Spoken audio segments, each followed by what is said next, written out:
Good afternoon, YouTube. Chuck K45 back, and we did some things today. I was originally going to run inside and grab my camera. Yeah, I was originally going to run inside and grab my camera when I first got home.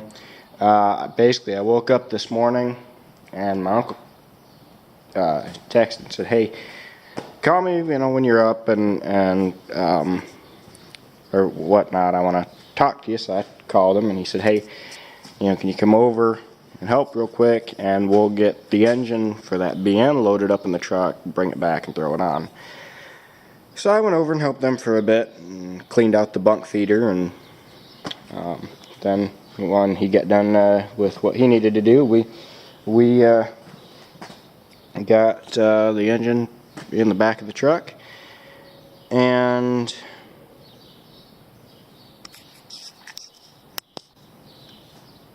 we brought her back. I got here and got the door to the shop opened up, and got at the time the engine, or the gantry crane, was like you last saw it. It was over the tractor over there a little ways, and I had a little spot right in there that I figured I could roll the cherry picker through to get the engine through. Well, when my uncle got here, he goes, "Hey, do you think we can just roll that tractor around and work on it right there by the door?" I said, "Well, I don't see why not." So we swiveled the tractor around, and we put the bell housing back on that the jack with the wood blocks, and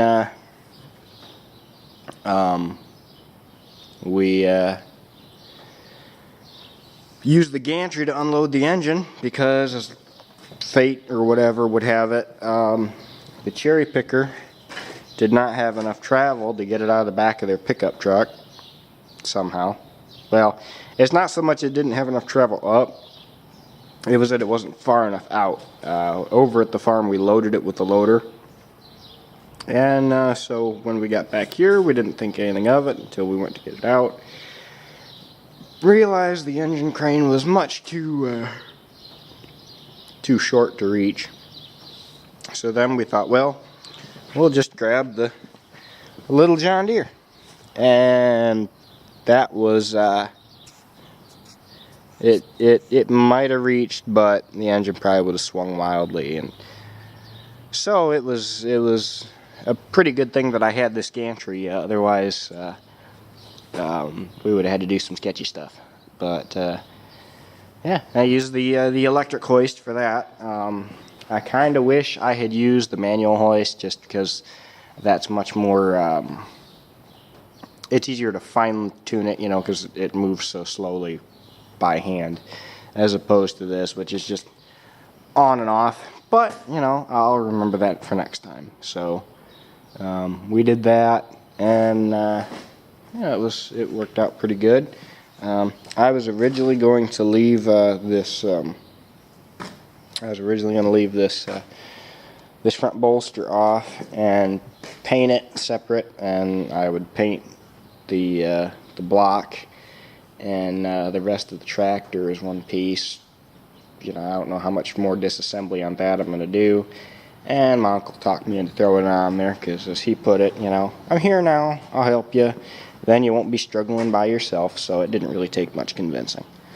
But I got that done. We sort of cleaned this up a little bit. I mean, it's not the greatest. And it does have in the back, there's some pinholes back there, so it's not the greatest. I may in the future look into getting another manifold, because probably wouldn't be a bad idea to throw a new one on there if I'm going the extra mile on everything else. But I'm not really going to try to hunt one down, I don't think. So if it happens, it happens. If it doesn't, that one will work just fine. Let's see, what do I do now? Or what next, I guess it's just time to start scraping grease off of everything and cleaning everything up and figuring out what's going on and get everything painted. So And like I say, I had been going to video all this. I was gonna bring this little camera out and set it up somewheres over there and just videotape everything, and then sort of as soon as he got here, we just rushed right into throwing it all together, and I didn't have time to run in and grab this, and I honestly didn't even really think about it until afterwards at that point. So, but yeah, other than that, it's pretty good. Got a little bit of a gasket material there, or not gasket, Permatex, but it hasn't leaked any oil yet, knock on wood, that I've seen. So I'd say we're pretty good. That looks, I know this probably looks a little bit oily as compared to this, but it's just, I had the block boiled, as I think I've mentioned, so something about how they boiled it and whatnot. It's not oil, it's just that.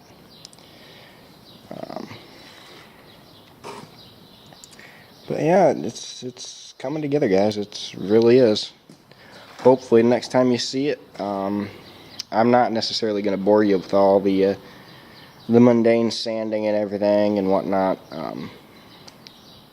but hopefully next time you see it, I'll be laying some paint on it. I'm not really sure when that'll be, and I might, depending on what happens between now and then, I might wind up putting the carburetor on it first and trying to get it running. I don't really know yet which of those I should probably do. I'd like to paint it first, since I've got it this far disassembled, and you know, when I go to start it, I'll want to have a fuel tank on it, which, as you can see, there's not one right now. It's sitting over here. And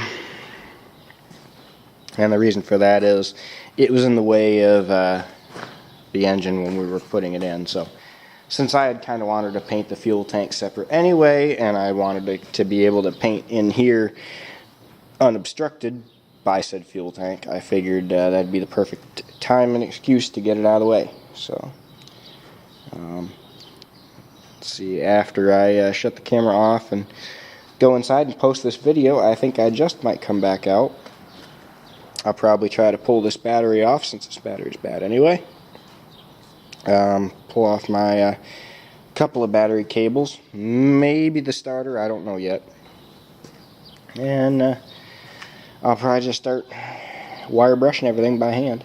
So I know I have my little drill, and I'll probably switch between that and my my angle grinder with the flap disc on it, flap wheel, whatever you want to call it. But you know, I've used these wire brushes for quite a bit. These are just cheap Harbor Freight. It's like $5 for 3 or something like that. I mean, and they work really good. So I'll just have to switch between it and the angle grinder and the drill with a wire wheel and sandpaper as I go, and just to kind of head off anybody freaking out at the pass. Somewhere, where did I leave it? Oh, that's right, we used it up there, didn't we? Sorry, we used a whole bunch of stuff today, and I'm trying to remember where I set things. Just so you don't think I'm going at it with an angle grinder and an abrasive disc, this is what I mean when I say a flap wheel, which you can't see that. Come over here where you can, in the light. It's almost like just a sandpaper, it's almost like sandpaper laid in a wheel. I hadn't ever seen these before. I'm sure they've been around for a while, but I hadn't personally ever seen one before or had anybody mention them or anything like that. So I got one and I tried it out, and I love it. I love it a lot. So I'll be using that for that. I'm going to paint the fan and the, which is laying down here. I'm going to paint the fan and the air cleaner assembly and the generator as separate pieces. I'll probably attempt to take off those wheel weights at some point here. Oh, let's see. Wheel weights will have to come off and be painted separate. I don't know yet if I'm going to take the actual wheel, not the hubs, but the actual wheels off, or if I'm just going to take off the rims and the wheel weights. The rims, it's not going to be one of those things that happens right away, I don't think, because I'm going to have to get new tires for this, as I think I've said before. Yeah, new tires and tubes, and possibly new rims, depending on how bad they are on the inside. That's an expense I'm not looking forward to. Not so much because it's expensive, which, I mean, it kind of is, but I found some tires for $126 a tire. You know, it's more of a at-once expense. I mean, honestly, I don't mind spending, you know, 20, 30, 50 bucks here and there, but spending, you know, 250 on rear tires at once, and then spending another, I don't even know how much to get them mounted. I'm afraid to ask how much that'll be. And the thing that really sucks is, I mean, these are nice tires. They are really nice tires. I don't remember if this one, yeah, this one's a Goodyear. This is a nice Goodyear tire. And then this one over here was, I don't remember if this one was no, this one wasn't a Goodyear. This was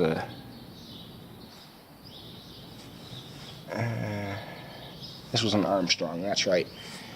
This one's an Armstrong. I mean, they're both, this one still has the little rubber flaps in there. I mean, I might be able to get away with throwing a tube in it, but at the same time, I'm one of those people that if I'm going to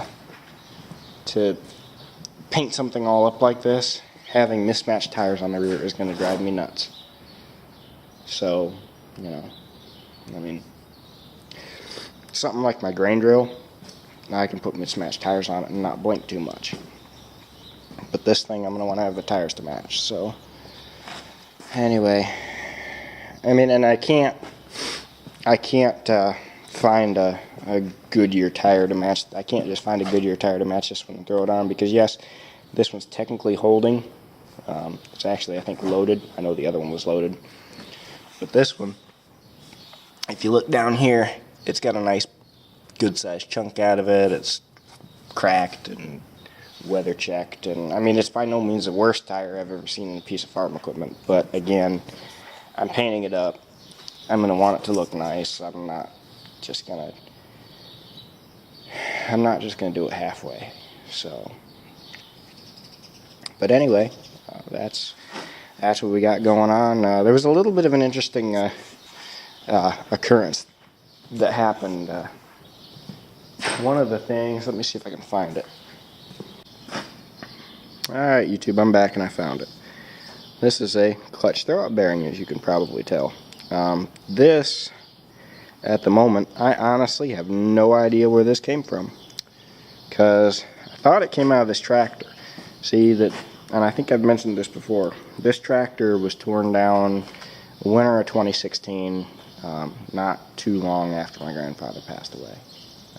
That's when I started this whole restoration fiasco, if you can call it a restoration. And at the time, I don't know if any of my other videos have a picture of it, but at the time, right in this little area right in here, I had a little tiny, it was a triaxle wagon that I made as a kid. It didn't steer well. The axles it had on it, I mean, that's a very loose term for what I had. It was, you know, it was made by like a 10-year-old kid with limited shop skills and not a lot of know-how or really understanding of how an actual running gear on a trailer works. But it looked cool, and it was neat behind my pedal tractor for like a week until the wheels started to fall and lean and whatnot. So then it got pulled in here, and it was just sort of used as like mobile shop storage space, kind of. And you know, it worked for that. But when I was thinking about getting this gantry and everything, I realized I was going to need more room. So I ended up moving that outside, but this had been on that wagon, which is also where I put a lot of the parts from this engine. So I load everything up in the Jeep, take it over to the farm and whatnot, and put everything all together, come back. We go to put this in here, thinking it's on this tractor, and there's already one in there. And I know I didn't order one to replace it with, because this one's not new, the one in there's not new, the one in there's perfectly fine.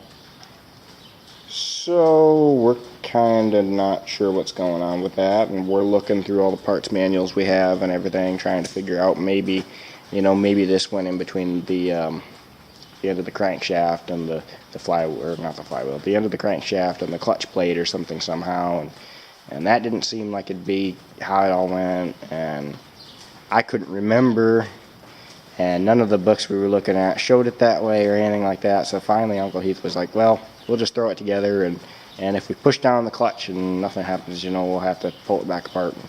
Or his exact words were, if we push down on the clutch and something's not right, we'll just have to pull it back apart.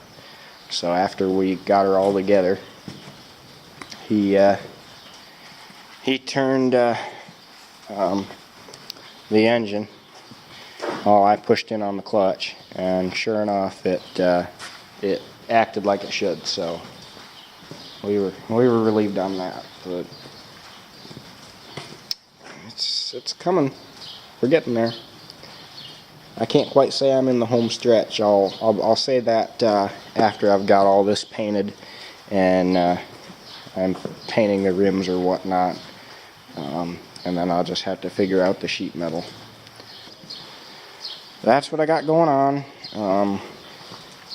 I do have yet to get this fender off. There's one bolt down there, which I think you can see. There's one bolt down there that the nut on it is all rounded off from I don't even know when in the past. So I'm going to have to, I hate to say it, but I'm probably going to wind up taking my grinder or something and cutting that off. Even though I don't really want to, I think that's what's going to end up happening, and I guess we'll see. But, yeah. Anyway, guys, I know you've been watching me for probably about 20-25 minutes at this point, so you're probably wanting to get back to your day. But anyway, thanks for watching, guys. That's what I've got going on, and I apologize for not having a different video of us actually working on said tractor. So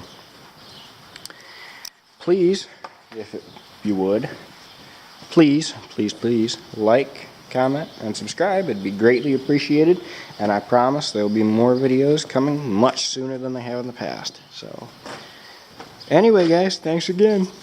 Goodbye. Take care. Drive safe. Be safe in all that you do. And I'll see you soon.